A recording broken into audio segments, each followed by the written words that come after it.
Flesh and Blood, the UK Games Expo, and Masters of the Universe Revelation. This is Staying In. There was an event at the weekend that not all of us could attend. Your brother's wedding. Exactly so. Yes. I mean, why we all weren't invited? I know. Well, we can choose, really. We can either talk about my experience of being best man at my brother's wedding, or we could be a little bit more on brand and talk about your experience, which I was hideously jealous of. To be fair, I'd argue that our brand is I was about to say, our most on-brand weddings. thing is talking about your brother's wedding. Yeah. How was it? How did it go? It was good, yeah. It was really, really nice. It was a very intimate gathering. They only had about 30 guests for the main ceremony, which was really lovely, actually. Obviously, Kris, it was the second time you've been a best man. It is indeed, yes. What new things did you learn?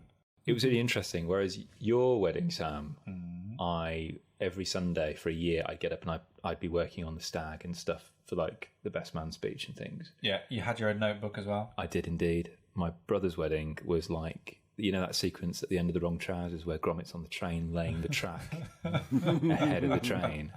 I was just, I kept finding, I get drips and drabs of information. I kept finding stuff out like, oh yeah, can you do the sound for the wedding? Fair enough. Okay. A few days before, this is the music we want. Okay, cool. Hang on, so were you the DJ?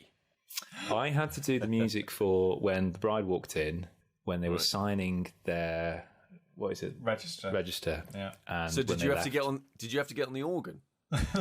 Yeah. The longer the note, the more dread. Just crack my knuckles and no, Peter, I had to get on the tablet and plug it into the sound system there on the portable speakers they had. Oh my god! And I also had to MC it, which I found out literally 30 seconds before I had to stand up and do all the MCing. Yeah. And then they had this photographer, and I was talking to Sam about this earlier. You know, there's this fashion at the moment where people have their photos taken with all this coloured smoke in the background. It's like Burning Man. I have never heard of this. Well, apparently it's this thing. So, and they were showing me photos of happy couples with all this coloured smoke in the background. I was thinking, how do they do this? And I found out. Basically, the photographer hangs me a thing that looks like your typical like flashlight you'd get in Tomb Raider. Yeah. And he says, yeah, you just light the fuse and you just, in a bit, you're going to have to like run back and forth with this smoke. And while he's talking to me, I'm reading the label and it says, the first thing it says is place on the ground. I was like, well, okay. Place far away from the face. Do not hold once lit. Yeah. And I said to the bloke, I said, look, have you just given me a firework? He says, that'll be all right. Just don't hold it near the top. Hold it in the middle. I found actually the best place to hold it is none of those. It's near the bottom. Because as soon as I lit it, sparks were flying off this thing, which was burning my hand. And then I had to kind of run back and forth in a three-piece suit, woolen suit, on shoes, by the way, which had leather soles. So everything was an ice rink with this purple smoke back and forth. So that's the only thing, Sam, really, I learned from it, really. But it was a lovely experience.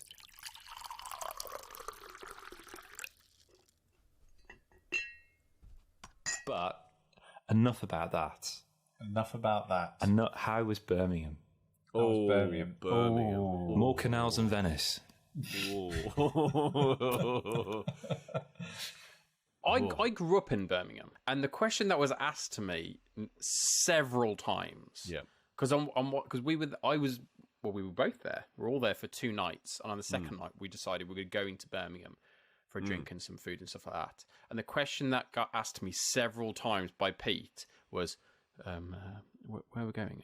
Is it rough? Is it rough?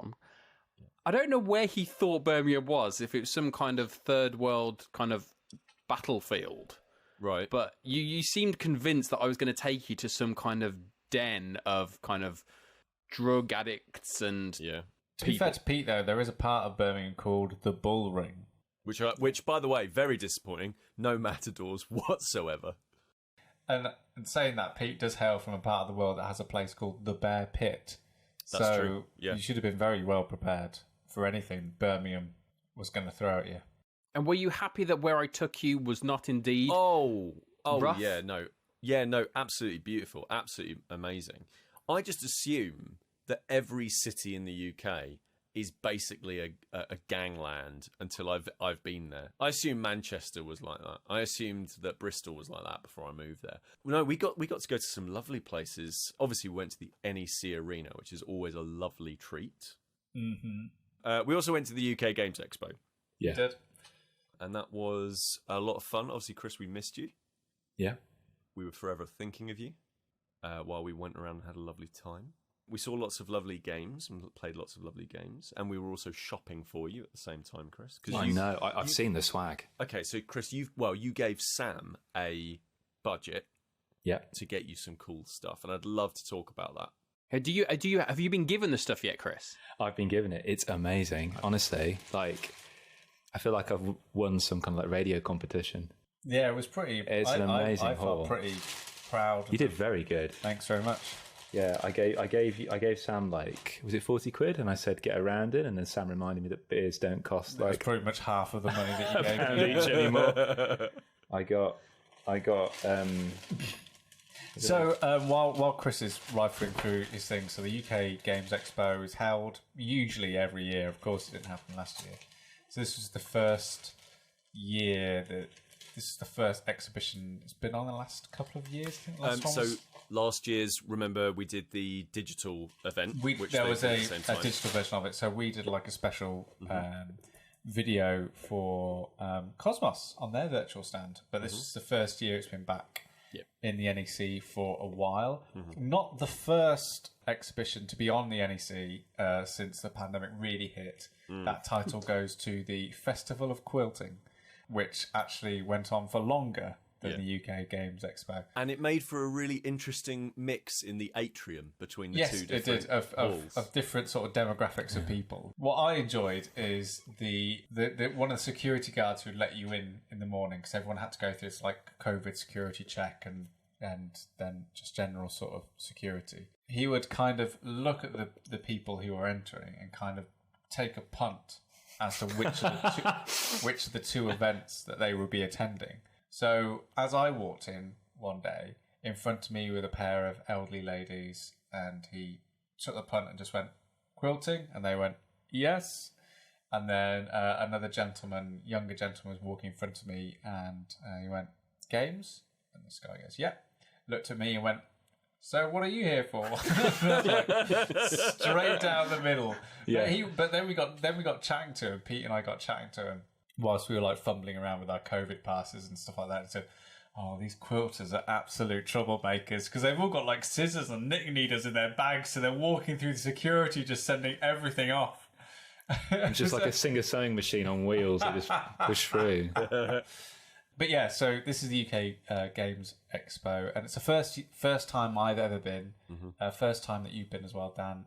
Pete, it's the third time. Third for me. You've been. Yeah. And yeah, it's pretty incredible and great for it to be back, and also great. They each did a great job to try to make it feel as welcoming and as safe as it did. Yeah, like it was. Like you were saying, Pete, it was probably about a third of the size that it usually was. And kind of some of the stuff they've done is like they made like the aisles, the sort of phantom aisles between stalls and different exhibitors wider. The bring and buy sale wasn't happening this year, which probably was a good thing in terms of budget.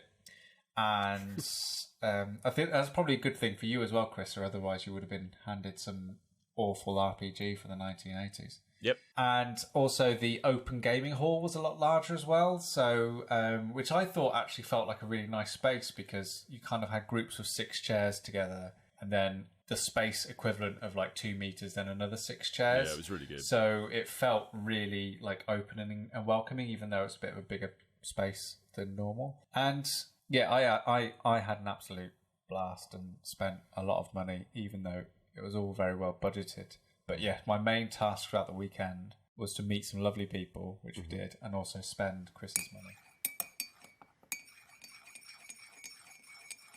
Kris, what is your booty? Oh my gosh, what a swag indeed. I was really genuinely moved by this. It's really lovely and really thoughtful because it's clear to see that Sam hasn't just gone to one place and just nicked loads of stuff. Yeah, you told me strange and unusual. Yeah.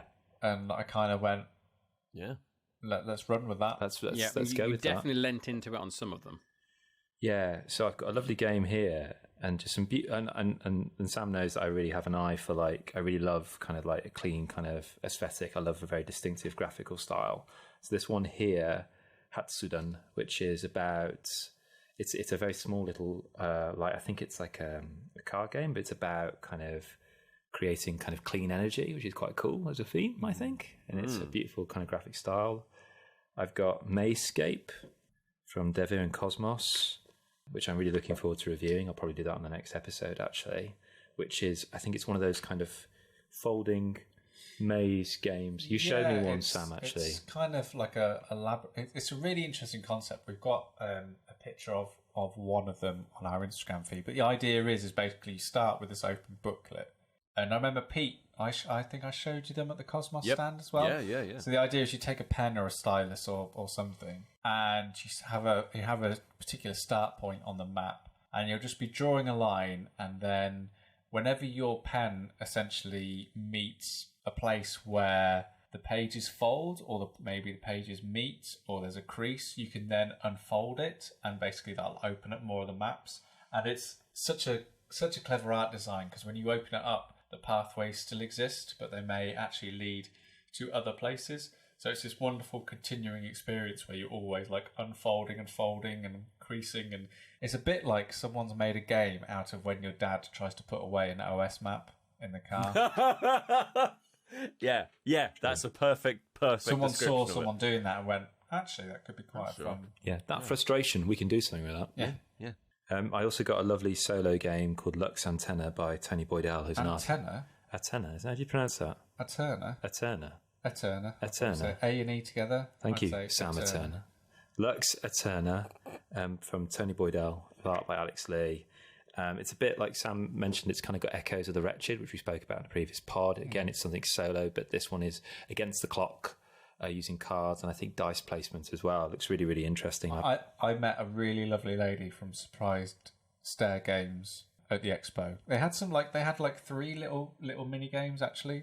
I think it's like a part of a series that they're... Yeah, their stand was really interesting. It was like really cool, really innovative looking small games, and then super grognardy like war games that are like really low, like really, really indie kind of war games. I was like, what is going on here? But it was she was really nice.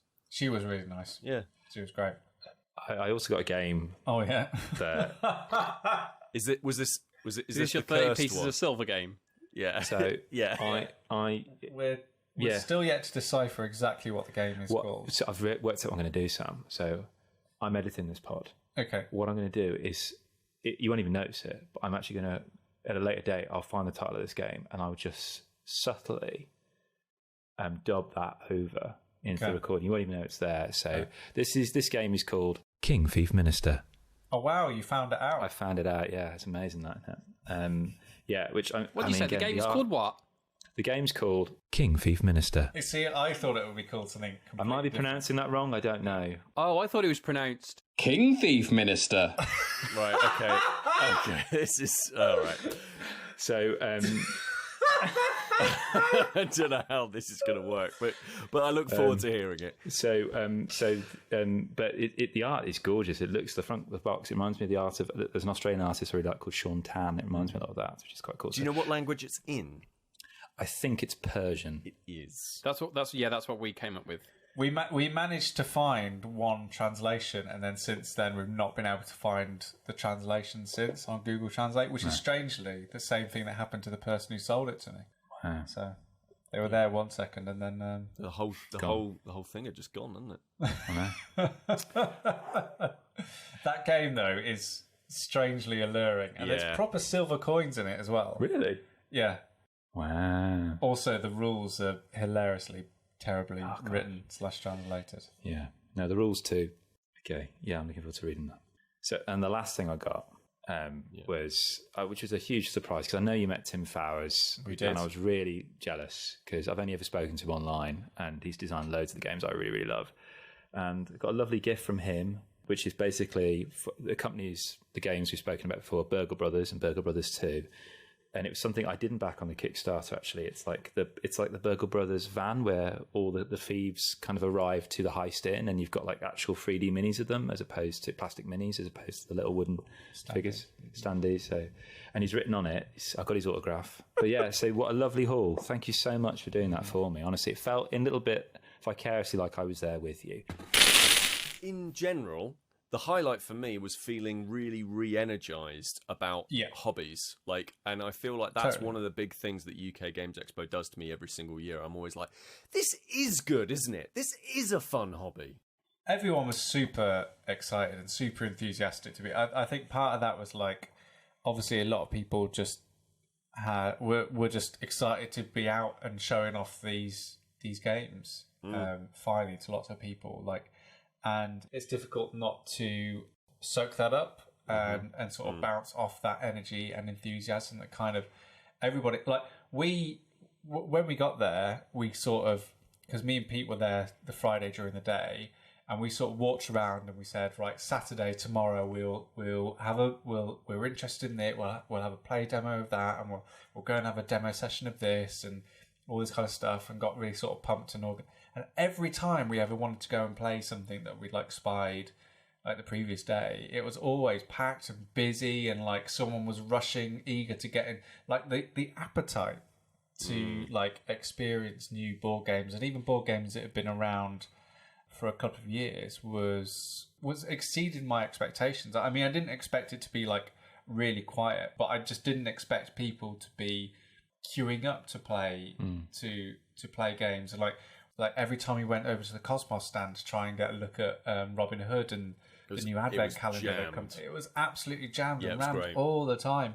And obviously we were a bit disappointed. There was stuff that we didn't see and stuff that we couldn't play. But that what was great about it is kind of it pushed us a bit to the fringes. I think my highlight, other than hanging around with you guys, is Flesh and Blood. Oh, okay, yeah. That was the one, because I didn't play Flesh and Blood, but as you mentioned, kind of there were people around all the different places. If you wanted to go see something, often you'd have to queue, and we didn't do a lot of that. We always tended to move on to the next thing until we found something. Flesh and Blood was the one that I could see in both of your eyes. There was a look of it doesn't matter. I think you had to queue for 25 minutes, and then you sat down for probably a good half an hour playing it. But there was a look in your eyes of we're playing. We're going to play me and you, one on one. I'm taking you down. I wandered off because I'm not sticking around for this. Yeah. So my understanding of this was when we queued up, because basically, Sam, you were saying Flesh and Blood, this is the one I keep hearing about. I'd never heard about this game. And you were like, this is the one that all the Magic players are talking about at the moment. And I was like, oh, okay, because obviously we talked about Magic. It's at that point that I started to wander off. Yeah. The glaze in the eyes just started to come over. And we went over to the stand. And the stand was not actually being run by the Flesh and Blood people. It was actually being run by Kingdom Gaming, which is it's a shop in Northampton, isn't it? I think so. It's called Northampton's Premier Gaming Centre, so I assume it's a shop. But whatever it is, it's clearly run by some very, very nice people, because they were showing lots of different people Flesh and Blood, and they'd actually got the company that makes that game to send them a load of product, and they were going to introduce it to a load of people in the UK, because it's not got a massive audience at the moment right now over here, because it was originally been designed in New Zealand, and it seems to be popping off over there. And I was like, okay, a collectible card game, okay, a duel in which two players have to get from X number of points down to 0 to sort of beat their opponent. I feel like I know what this is going to be, and I've been burned a lot, and I've kind of been burned a little bit by the luck element of Magic. And then we sat down and played it, and it's real good. It's real good. It's really good. Yeah. So can you just explain to me, Sam, what does real good mean? By Peter Winnington standards. By Peter Winnington standards. So when they were showing off the game, demoing the game, and I got you one of the demo packs, actually. It's a really good way of introducing new players to the game, because it was like a slimmed down experience that basically just demonstrated the actual mechanics of how it plays, and it did need like most card games like this type, it does kind of need someone to be sitting like a third person to be like the peddler to introduce it and like look at both of your hands and go, what are you thinking of playing? Yes, that's a good move. Or have you thought of doing this? Mm-hmm. And how Flesh and Blood plays, and I think what makes it really, really interesting is that the cards you've got in your hand are essentially form both your attack and your defense. And what's really interesting is that you're always playing this balance of this decision of cards you're playing now to attack the person across from you versus cards you want to keep to try and defend from the person across from you when they attack. And there's also the inverse of that, which is, do you want to sacrifice lots of cards to defend, but therefore giving up lots of cards in your hand that therefore you can attack with afterwards? The game always is playing with that sort of balance of play from your cards. And I think as someone who's played Magic a lot, one of the frustrating parts of that game is knowing that in your deck you've got stuff that you can attack and defend with, and just not drawing it and leaving yourself either open to attacks or not being able to hit them for any sort of damage. However, Flesh and Blood seems to have cured that problem by always giving you an option to attack on every single turn, but you always have to weigh that up with how can you, if you attack this turn, do you have enough to defend when it's your next player's turn? Since I've sort of dug down into it, and me and Pete bought starter decks, blitz decks they're called, and sort of played it a bit more together on the Sunday, and we've like, I don't know about Pete, but I've gone a little bit deeper. Have you? Hang on. Briefly, what do you mean? What do you mean deeper? Well, just like actually reading the Word document of the official rules and learning about like things like combat chains and sending pitching. me YouTube videos of deep dives into specific character decks. Yeah. Oh, you should. You know what Pete's like. You shouldn't do that. But that was for me. That was like the instant thing of like, this is always going to be a wonderful puzzle to try and solve, especially in a dueling game. And it pretty much cuts all the way through that frustration that you get with Magic, where someone, as you were saying, Pete, about that luck element, someone just gets the lucky hand and just gets their creatures out before you, and then that's it. There's nothing. It feels like there's nothing that you can do in response. Here, there is always resources at your disposal. There's always ways of attacking. There's always ways of defending.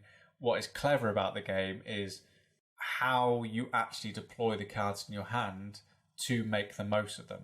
Which means there's quite a lot of turns where we're both just sitting there staring at cards, trying to figure out, well, if I play A, that means I can do C, but if I play B, I can do D, which means A will be stronger than it was if I played it first. Yeah. And that's why I've ended up digging as deep down into it as I have done, because it seems to be a game where you really, really, really have to know what your deck is doing and what its strengths are. And I think that's the other thing that I really like about it, is that it's what's called hero-based. So the blitz decks that me and Pete got are focused on a hero, and you actually have a physical person who sits on your playmat, and you can put that person in armor. You can give them like certain different boots to wear. You can give them like things to put on their chest to protect them, and certain different kinds of buffs. And they have a weapon that sits alongside them permanently. And then other than that, the things in your deck can kind of be changed and altered slightly. And it really feels like not like this ambivalent wizard presence like in Magic. It really feels like there is a character who you are and you play to their strengths. Yeah, so one of the characters, I forget the name of the vampire dude. Chain, for example, the way that character plays is very much about sort of self-sacrifice and like trying to essentially like really blitz through its own cards, right, through the deck as quickly as possible. And they have this mechanic essentially where they basically make a second hand of cards for themselves, but every time they do this, they are taking damage. So they're basically a ticking time bomb. So you need to get up to a point where you can get as much of the good out of this character as possible. But if your opponent can just wait you out, then it's okay. Or work in different ways, right? And the armor that Sam is talking about, for example, one of the things I really love about it is they feel really special in the. So one of the things I had was this piece of armor that when I decided to use that piece of armor, it would give me more power to power up an attack. So if I knew that I wanted to go really hard on this turn, I could sacrifice that piece of armor, and I could power up a really specific attack that I really wanted to get going. There's also a really great mechanic in the game called Go Again, which is all about chaining attacks together. So the game really wants you not to do one great big punch, like playing green in Magic, for example. What it wants you to do is build up and really think about how these combinations of cards will all work together. And that makes these encounters feel really strategic, where sometimes in Magic it can feel very much like, well, I just got unlucky. Yeah. And obviously there's a place for Magic, but this one is the one that makes me go, oh, if I collected this, which I'm thinking about doing, if I collected this, I could collect the cards that I wanted and then walk away. Yeah. Like I would forever have a really interesting game that there isn't some bonkers meta around it, around like, oh, are these cards even legal anymore? There's none of that sort of nonsense. And it's also early enough in the CCG whereby people are still really learning how this game works and how to make really interesting, cool decks that aren't completely, busted wide open. I thought it was really good. It's not particularly onerous. And as Sam points out, all you need to do is buy one deck, a Blitz deck, and you are done. Like, the entry fee to this game is, for 2 players, is 20 quid. And from that, believe you me, like, you'll have lots of battles and that will go in very interesting different directions. One of my favourites that we played was, I'm just going to rattle off a few. I really like playing Stop the Train. I thought that was really Stop good. the Train was good fun.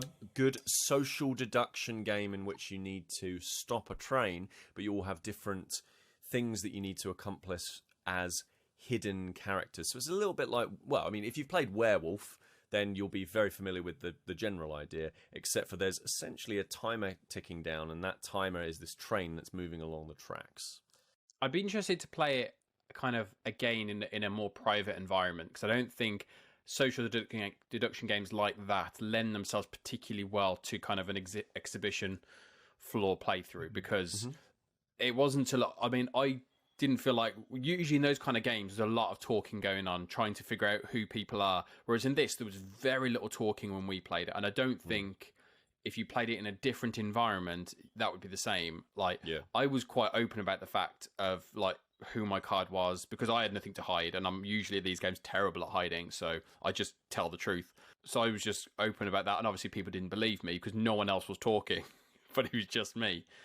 So I'd be interested to kind of play it again. So again, I really enjoyed it as well, and there's a slowing down, speeding up mechanic of how the game can finish really, really quickly if you allow it to, and also can be really, really slowly if you kind of push it to. And obviously different people have different requirements, so it's not something as simple as the likes of Resistance or something like that, where it's a pass or fail, it's one thing or another. Like, everyone has an end goal, which is kind of a 50-50.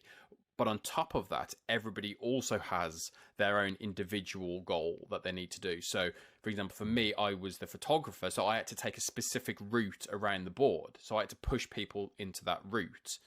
Other people would have had a completely other mission, which takes them on a different route. And so that was kind of an interesting way of it not just being that pass or fail, though there are additional elements that you have to get in. So it's not a simple thing that, okay, that person's been shifty this entire time.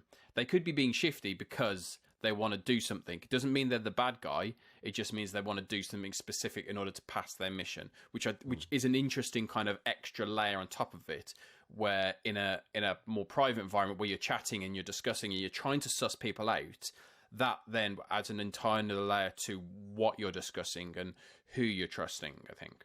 Yeah, that's a really clever thing I thought about all the secret missions.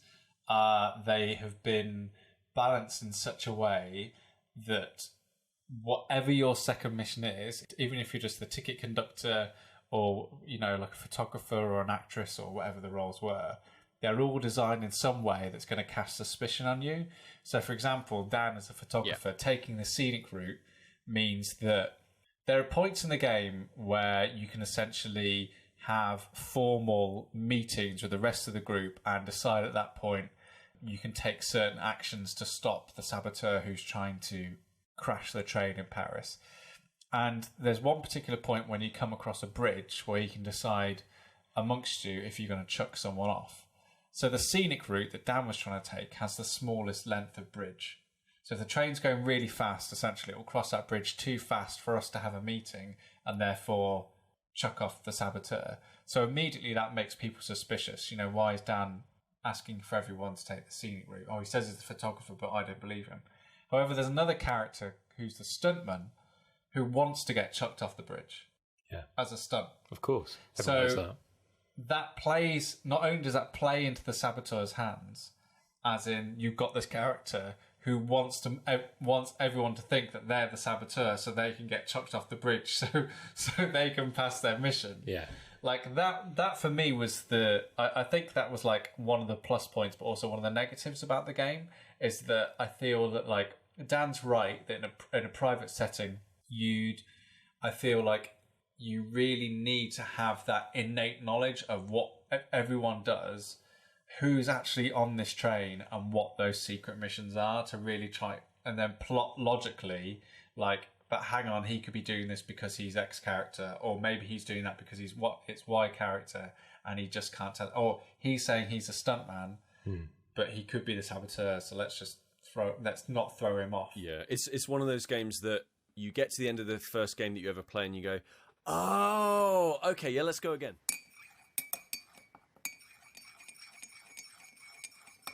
Why don't I show a list of games that we saw to Kris? Yeah. And he can pick one. Yep. I'm going to go with, that looks interesting, Escape from the Dark Castle. Oh, right. Okay. So this was one that me and you, Pete, go to see this on Friday. We went to see This was also the one, Kris, where when we sat down to play it, I sat on my little, like, quilting. I sat on my little tub of antibac gel. Oh, I've done that. And it squirted all along my butt. And for the rest of the day, whenever I needed to, like, top myself up and give myself a bit of a clean, I could just put my hand in my pocket. Yeah. If you've been on Facebook and sort of get targeted ads like I do, you would have seen ads for Escape from the Dark Castle or Escape from the Dark Sector quite a lot. I think they just ran a Kickstarter recently for Escape from the Dark Sector, but they come in these big sort of black and white boxes, and they had this, like, massive black and white stand. And I was speaking to a friend about this, actually, and I feel like the two new sort of board game niches now that Roll and Write have kind of moved on are point and click analogs and choose your own adventures. Like, I feel like those are going to be like the two massive new sort of niches in the market. So I know that Big Potato were demoing their new, like, choose your own adventure game at the expo as well. So Escape from the Dark Castle is basically probably like a proper, I wouldn't say like hardcore, but it felt like a true, like, original choose your own adventure. Like, it was definitely inspired by that fighting fantasy OSR Renaissance kind of stuff of like, you are in a dungeon and you are going to get murked unless you get lucky. It was good. It was good. I mean, basically the way that it comes across is you have as many, I think there's like 1 to 4 players or something like that, number of players, and you essentially have a deck of cards, and that represents the castle, and you flip over the card, and that says, oh, you suddenly are attacked by goblins or whatever.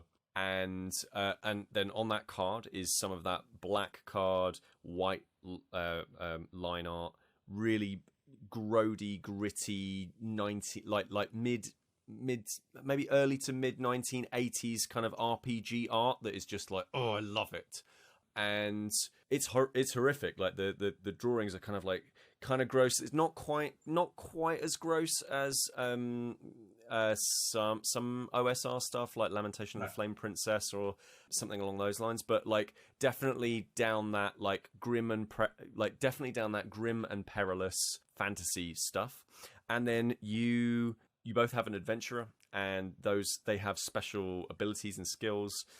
They can and those are mostly built around things like strength and wisdom, those kind of classic RPG tropes. And they represent I believe it's the dice pool, or the ability to add to those dice. It's basically your character has on the side of the sheet like what they've got on their dice. So therefore, the chances of rolling a wisdom or a fight for some characters is sort of like that defines who your character is. So essentially, what that means is that every time you flip over a card, you are saying, "I'm going to go first," or "You go first into this room," and your hope is that you end up against a creature or an encounter or whatever it is, in which your particular strength is the thing that's being tested. So certain enemies might need more strength. Some of them might need more wisdom. And then you figure out between the two of you, so between Sam and I, we would figure out, okay, you rest on this combat round because that will give you some more health. Because you're running a little bit low. I'll fight this dude, and then you fight the dude, and then so there's quite a lot of like strategic nuance to it. There are good ways to kind of co-op through this dungeon, but more than that, it has a lot of very flavorful writings. There's lots of cards in the box, and there's also lots of horrific ways to die. And there is a manual in which once you meet your doom, you can then flick to a certain page which is represented by that card, and it will give you a narrative outline of how you died. And it's never every single card, and it's never pleasant. And on the way, you'll be, as a success, you'll be rewarded for success by getting new items. So your character can always be in flux. You can get a magic potion that will give you an instant boost of health, or you can get some armor that will shrug off a certain amount of damage up down to a minimum of X. You can get a new weapon that will do something else. So again, it's just really, really nice. It reminds me a lot of a game called Card Crawl that's on mobile. Yeah, very, great very game. good. Yeah. It reminds me a lot of that, but I think with a lot more depth to it, a lot more, and the depth is really in the storytelling. Whereas Card Crawl is quite sort of like, you fight this monster, blah blah blah blah. How are you going to do this puzzle? With this game, it's much more. You feel like you're actually having a bit of an adventure, which I think is really, really nice. Tick tick tick. Yeah, it's good. Wow, what a smorgasbord! What a smorgasbord! Oh, it was absolutely lovely.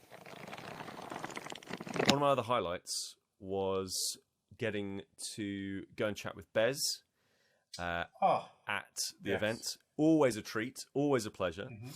So Bez, for those that don't know, has this deck of cards that's now called the ELL Deck, ELL Deck. It used to be called Wibbell plus. Wibbell plus. And in fact, funnily enough, nice little full circle thing here. That was the thing I got you from the first. The second thing, the first thing you got me was Batman, the role-playing game, which we all enjoyed. The second thing you got me, and the second game, was Wibbell. Yeah, strong. Yeah. And the second thing was Wibbell plus. So it's now called the ELL Deck, and the ELL Deck is getting a new art upgrade, which is really cool because the new art looks really nice. Looks really, really plush. I really do like Wibbell Plus's art because it does have this really great hand-drawn feel to everything. It really feels very indie spirit. But the new artwork is really nice. It's built around like herbs and greenery, and yeah, looks really good.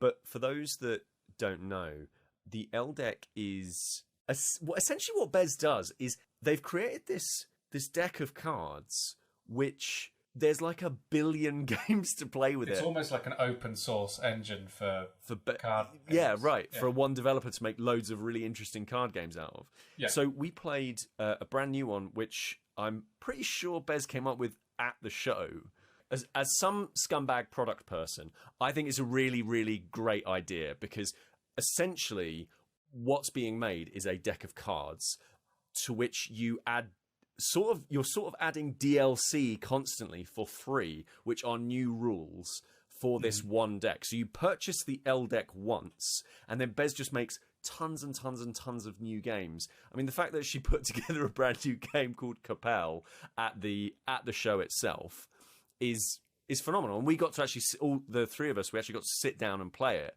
And it was really good. So this was a word game. So this was there's lots of different kinds of games that you can do with the ELL Deck. This was a word game in which I believe we were all drawing from the same deck of cards. And It's a flip and write. It was a flip and write. Yeah, flip and write. So a card got flipped from the deck and everybody wrote down the word, and you could start new words with the new letter that you were given.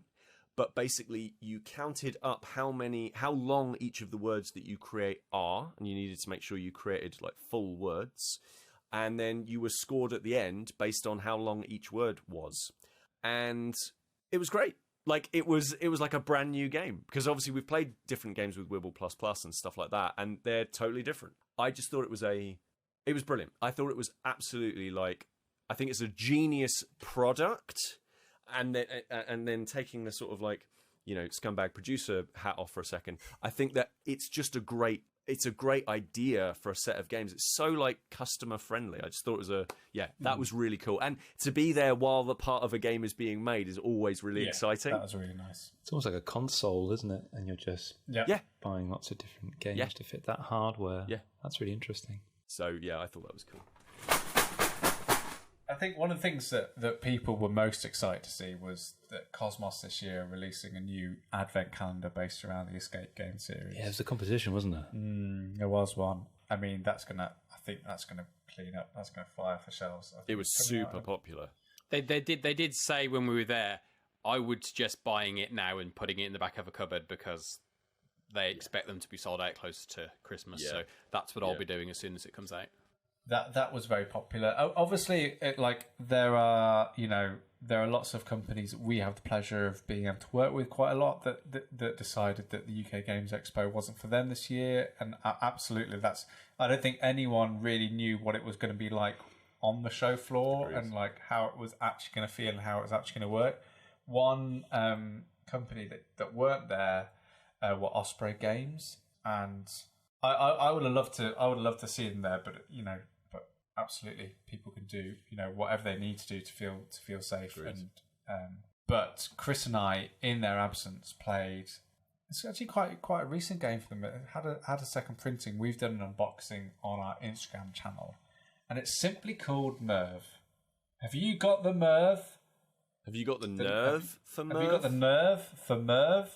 Does it have a lot of verve? Yes. Is there? What do you think would be good with which to serve with it? Good question. Could you play it if you're a perv? It's the only one that was left. All right, should we just swerve out of the way of that one? Yeah, we'll just swerve out of the way.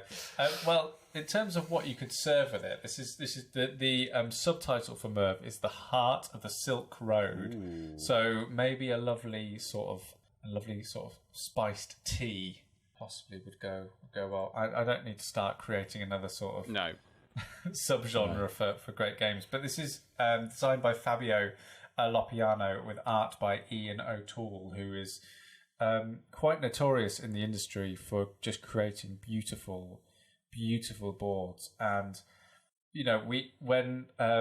there is a lot of game in this box and a lot to sort of I had to extend my table out to kind of accommodate Merv. There is a lot to deal with, a lot of tokens, but when it is all set up, the grandeur of the piece and the colour and how it pops off the table is actually something spectacular. And it's kind of it's like one of those things when you read a comic book and you finally realise what good lettering is or what good inking is.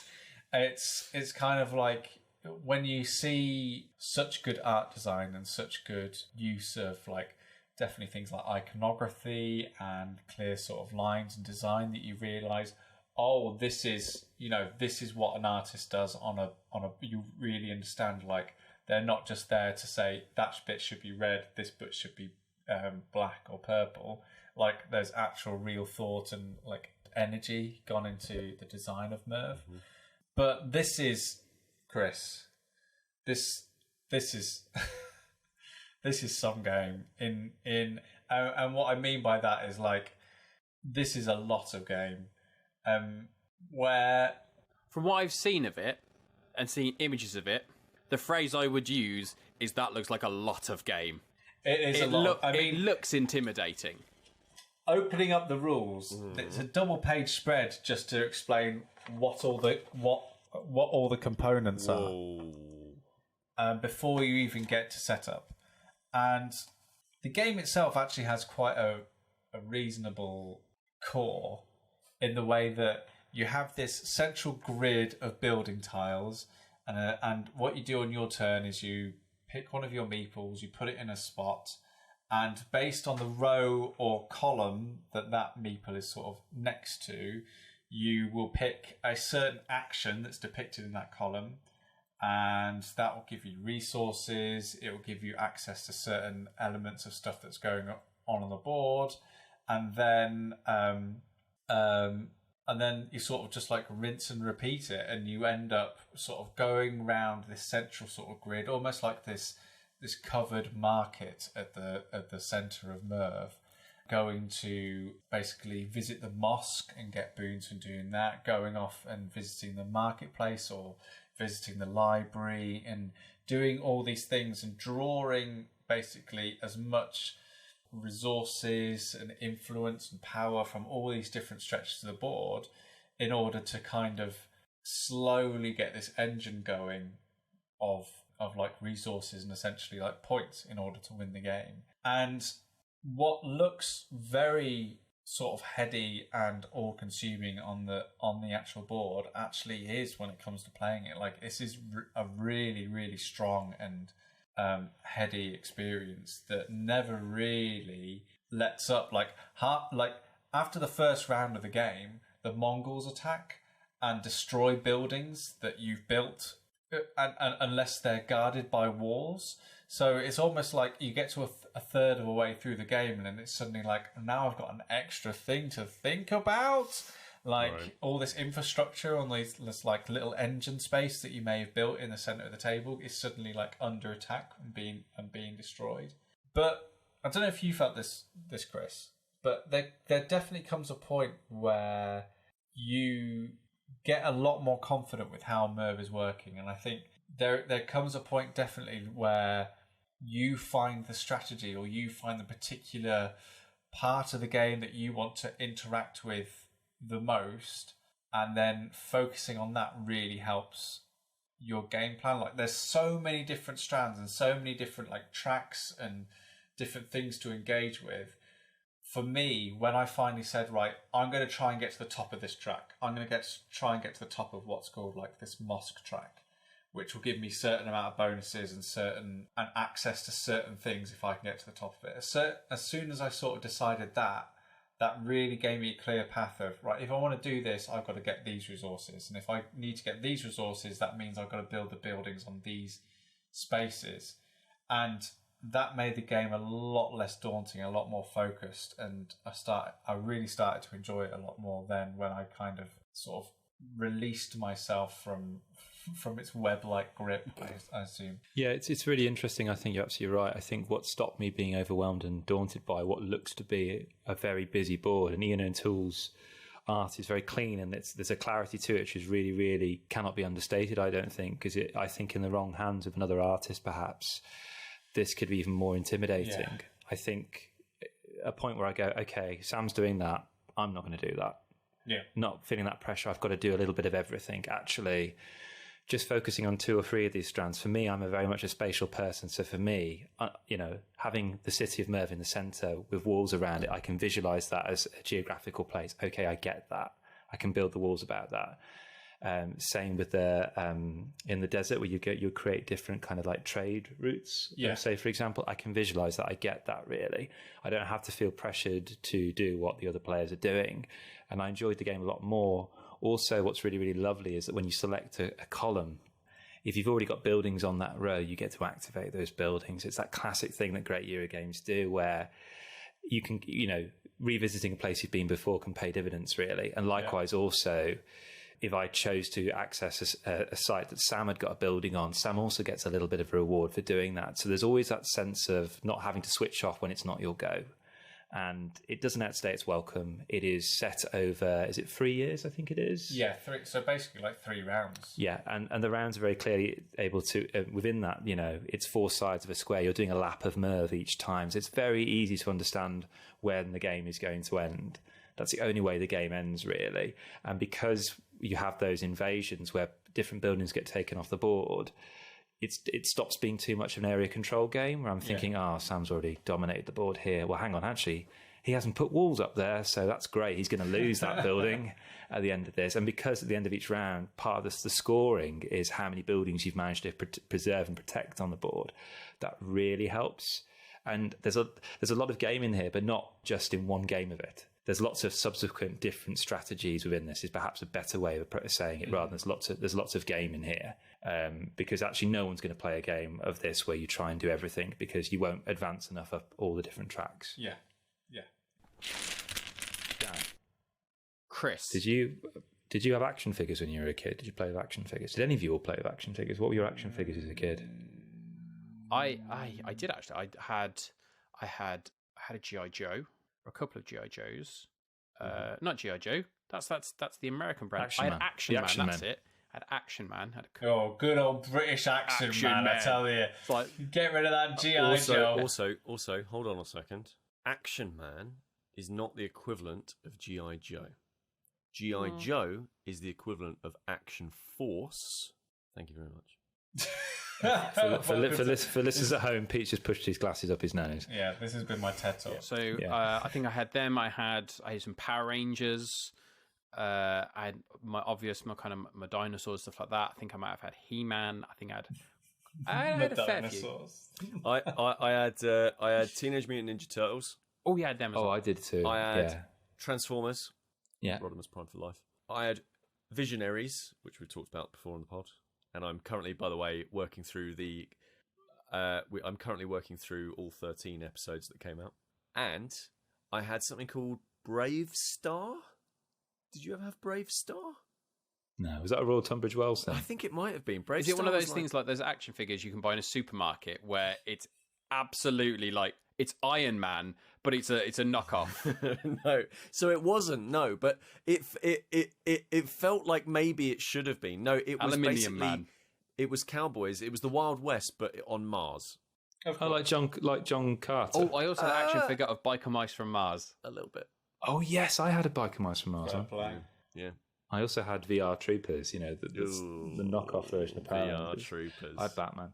But I watched on Netflix the other day, it dropped the first part. 'Cause Netflix does this thing when they've got a short series to try and milk it and make it last as long as possible. They split it into 2 parts.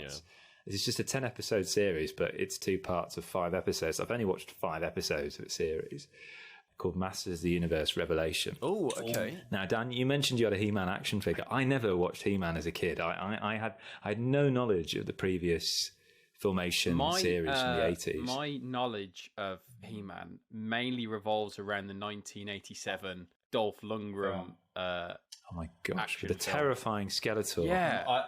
One of my earliest memories as a kid Yeah. is literally hiding behind the sofa. It's a remarkably as Frank scary film. Langella transformed from Skeletor into Gold Skeletor. So, I did some digging to this. This is incredible. So, this was a series that came out in the 80s, and it was Mattel. They had this toy line, and several companies pitched to create an animated TV series based on the toys. Can you imagine we created these toys. We've done some market research. These are the things that kids are interested in. Okay, now can somebody write a story around this? Yeah. It only had 2 seasons, this He-Man TV series. Really? But, yeah. But get this. In total, 130 episodes. It's 65 episodes per series. Oh my God. I mean, that is a total factory, isn't it? And what this is, because there was a TV series in the early 2000s, which I think I saw as a teenager, maybe, which was kind of a reboot. This is a series, is a direct sequel to that Filmation series of the 80s. So in fact, the first episode looks very much like the original series, and I've watched them, I've gone back, and they do look quite naff. I mean, it's Filmation 80s style, particularly if you have to churn out 65 episodes. You can't really put a lot of care and time and attention to these things. Is there a lot of kind of repeated backgrounds? Yeah, it was really funny, Dan, because He-Man is famous for having a sword by the power of Grayskull, but it was a bit iffy, really. Like, at the time when He-Man was first produced in the 80s, the American equivalent of the BBFC were really iffy about fighting in animation. I think He-Man was one of the first kids' cartoons that had actual proper punching and stuff, whereas actually if you look at it very carefully, most of the time He-Man just wrestles, and he doesn't really use his sword much at all for actual chopping.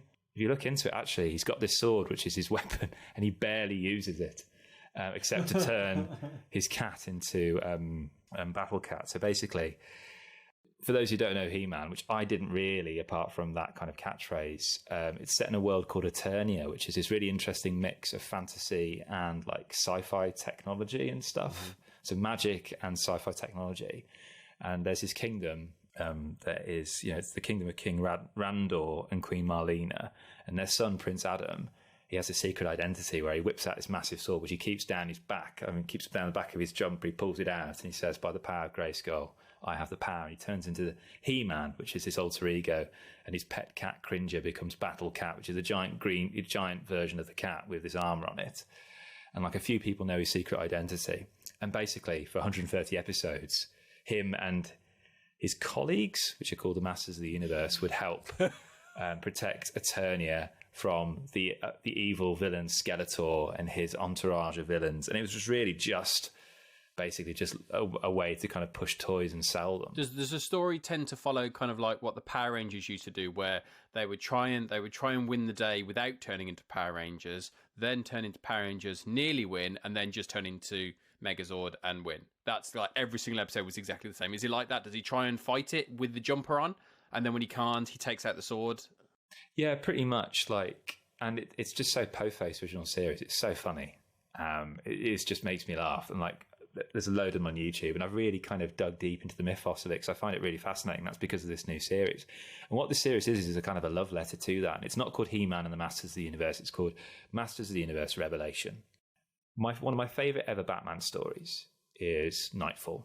What you've got there is a vacuum because basically, spoilers, Batman gets his back broken, and for a whole volume, Gotham City is about Batman. And it's like, and that's a really interesting narrative device. You've got this vacuum. How do we fill it? What happens to fill that when you spent most of your time with that presence there? One of the things that this new series does is at the end of episode 1, it takes 2 of its biggest characters, it just takes them off the table. Mm-hmm. And it creates this really interesting vacuum because for 130 episodes, it has primarily been this main hero and this main villain. Let's take them off the table. Let's see what happens. So okay, not being a particularly big fan of He-Man and Masters of the Universe, the clue is in the title, as in it is primarily a TV. The 80s show is primarily a show about that titular character, right? Yeah. So what is a series? Why make a series where you aren't exploring that, or you're exploring different parts of that world? Like, why is that interesting? So a number one reason is that with that losing of these 2 characters in the end of the first episode, magic is also lost. And then what happens then is the world becomes reliant on other means, really, for that. So technology has much more of an overriding factor in this world than it would usually have. Because Prince Adam's secret identity was only known to, I think, 3 other people, that secret becomes revealed, and that changes the dynamics of certain relationships. His parents suddenly find out, for example, and they never knew. His closest friend, who's fought alongside He-Man, never knew that her friend, Prince Adam, was He-Man. That changes the dynamic of that relationship. And certain other characters then are given that space to become a little bit more fleshed out. It's very grown up. It's very mature. It's like somebody's taken these kind of quite po-faced kind of animations and said, yeah, let's give these characters depth. And what better way to do that is actually to give them the space to do that, really.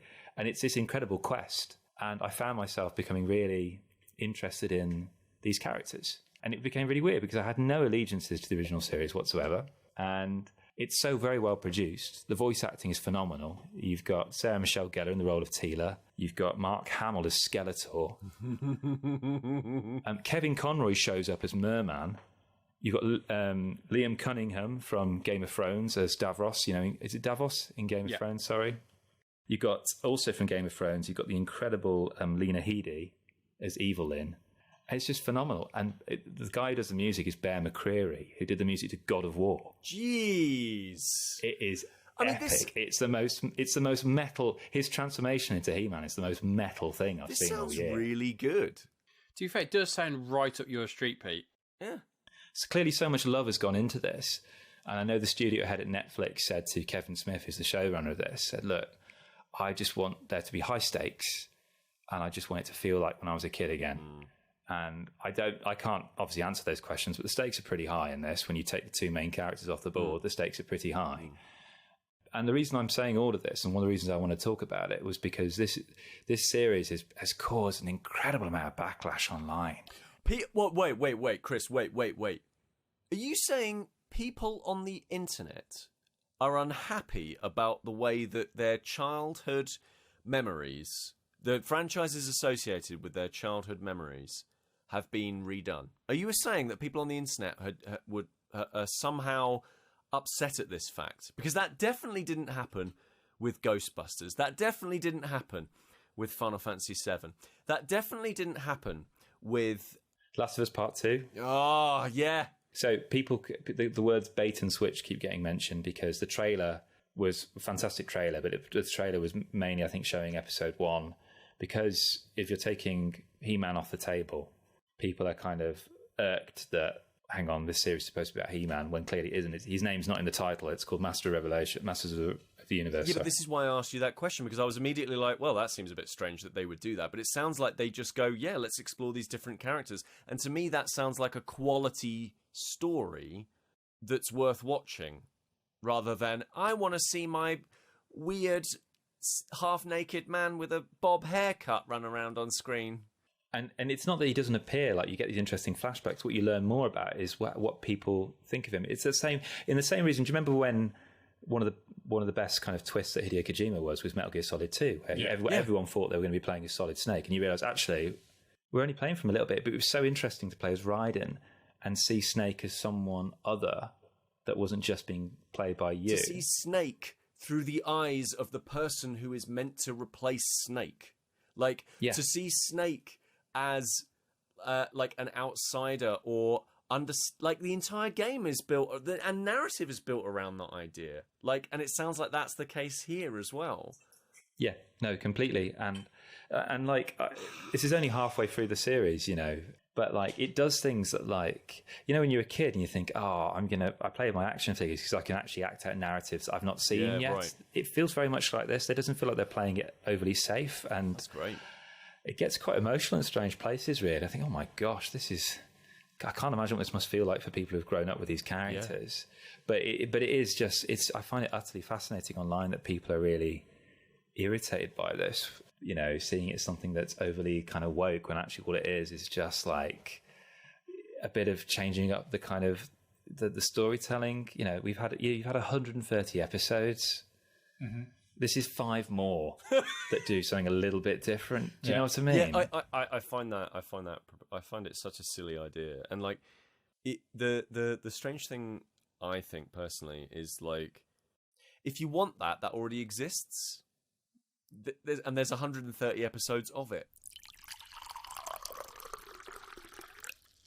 That was another episode of Staying In. What a whopper. I hope you stayed with us as we took you on what essentially was a virtual tour of the UK Games Expo, which, I don't know about you, I really benefited because, like many people out there, I was unfortunate in the sense I couldn't go. But through listening to my pals talk about their experience, I kind of felt like I was there as well, as a little bit of a fly on the wall of the expo experience, really.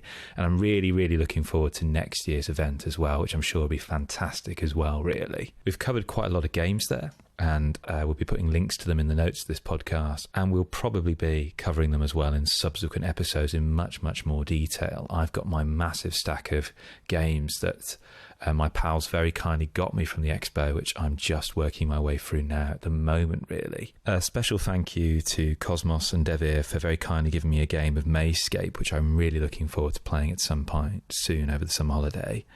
And again, thank you to Tim Fowles for giving me the van with the Burgle Brothers figures in it. I am so looking forward to getting that to the table with my copy of Burgle Brothers 2. Okay, housekeeping. You can find us online. Just go into Google, type Staying In Pod. You'll find our website, stayinginpodcast.com.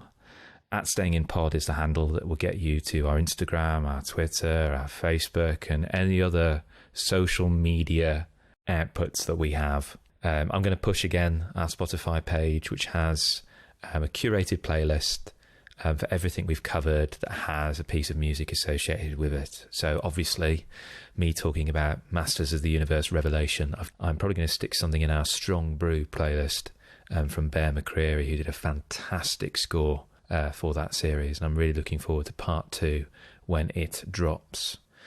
Feel free to send us through some questions. We didn't have time to get to listener questions in this particular episode just because we had so much content to cover. You can email us at stayinginpod@gmail.com or just DM us on Twitter, or some people have been using Instagram to do that as well. Whatever suits you best, really. And if you're interested in hearing us, Wallies, answer questions, maybe advice about or recommendations about games or films or TV series you might be interested in, or even indeed you've got a recommendation to share with us, particularly films, because Pete has seen about 6 films, I think, his entire life. So I think he would really, really benefit from some additional recommendations. Okay, well, that's enough from me. See you in 2 weeks. Take care of yourself. Bye.